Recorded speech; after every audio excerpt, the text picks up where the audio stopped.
गीता का उपदेश भगवान कृष्ण ने मात्र अर्जुन के लिए नहीं दिया था, बल्कि यह समस्त जगत के लिए दिया था।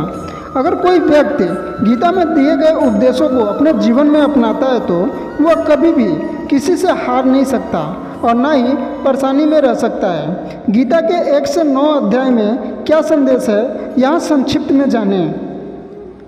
पहला अध्याय।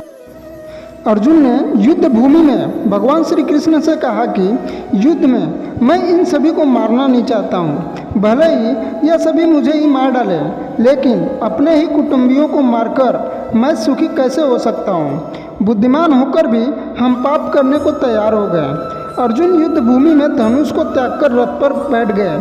तब भगवान श्री कृष्ण ने अर्जुन की स्थिति को भांप लिया। भगवान श्री कृष्ण समझ गए कि अर्जुन का शरीर ठीक है, लेकिन युद्ध आरंभ होने से पहले ही उसका मनोबल टूट चुका है। दूसरा अध्याय। दूसरे अध्याय में भगवान श्री कृष्ण ने बताया है कि जीना और मरना, जन्म लेना और बढ़ना, सुख और दुख का अनुभव, ये तो संसार में होते ही हैं। समय की गति इन सब स्थितियों को लाती है। जीवन में लोग मिलते और छूटते रहे हैं, इस बात को समझ जाओ, फिर शोक नहीं होगा। तीसरा अध्याय। तीसरे अध्याय में भगवान श्री कृष्ण ने बताया है कि मैं नारायण का रूप हूँ, फिर भी मैं कर्म करता हूँ और संसार मेरे रास्ते पर चलता है। हमें कर्म करते रहना चाहिए। जो व्यक्ति कर्म से बचना चाहता है वह ऊपर से तो कर्म छोड़ देता है, पर मन ही मन उसमें डूबा रहता है। चौथा अध्याय। चौथे अध्याय में बताया गया है कि जब जब धर्म की हानि होती है तब तब मनुष्यों के बीच भगवान का अवतार होता है। अधर्म हमेशा कायम नहीं रह सकता। पांचवा अध्याय। पांचवें अध्याय में भगवान श्री कृष्ण ने कर्म की शुद्धता के बारे में बताया है। हमें अपने सभी कर्म भगवान को समर्पित कर देने चाहिए और फल की चिंता नहीं करनी चाहिए। छठा अध्याय।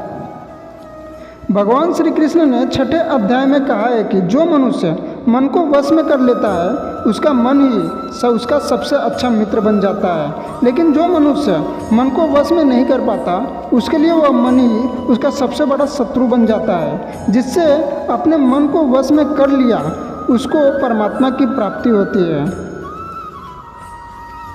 सातवां अध्याय। इस अध्याय में बताया गया है कि भगवान के अनेक रूप हैं, लेकिन सब नारायण ही हैं। यहाँ विष्णु भगवान के अनेक रूपों का उल्लेख किया गया है। भगवान कहते हैं उसी व्यक्ति को ज्ञान प्राप्त होता है जो नारायण को पहचान लेता है। आठवां अध्याय। आठवें अध्याय में श्री कृष्ण ने बताया है कि जीव के शरीर के भीतर जीव, ईश्वर तथा भूत, ये 3 शक्तियाँ मिलकर जिस प्रकार कार्य करती हैं उसे अधियज्ञ कहते हैं। हर जीवन में 3 शक्तियाँ होती ही हैं। नौवां अध्याय। 9वें अध्याय में भगवान श्री कृष्ण ने कहा है कि वेद का समस्त कर्मकांड, यज्ञ, अमृत, मृत्यु, संत, असंत और जितने भी देवी देवता हैं सब ब्रह्मा में से निकले हैं, उन्हीं में लीन हो जाते हैं। ईश्वर एक ही है। आशा करता हूँ कि आपको वीडियो पसंद आ रहेगा। पसंद आ रहेगा तो कमेंट करके ज़रूर बताइए और चैनल में ना हो तो चैनल को सब्सक्राइब कर लीजिए और बेल आइकन को प्रेस करके ऑल पे क्लिक कर लीजिए। बोलो जय श्री कृष्णा।